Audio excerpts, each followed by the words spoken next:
सोचो वो राजा कितना निर्लज्ज होगा जो 10 लाख का सूट पहनकर 8,500 करोड़ के हवाई जहाज में सवार होकर 7 समंदर पार जाता है और फिर वहां के राजा की बीवी को 18 लाख का हीरा तोहफे में देता है। लेकिन जब उसके देश के युवाओं को परीक्षा देने 250-250 किलोमीटर दूर जाना हो तो उनके लिए बस या ट्रेन की व्यवस्था नहीं करता।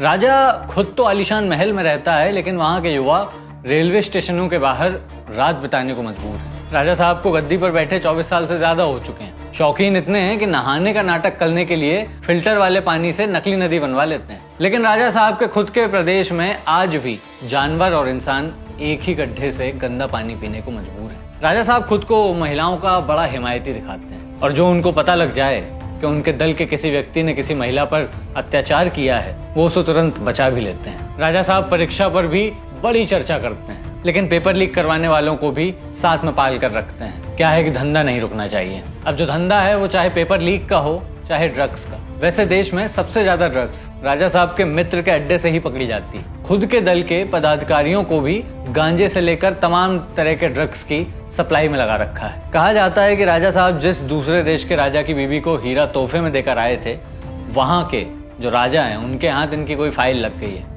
तो आजकल राजा साहब कॉम्प्रोमाइज हुए पड़े हैं।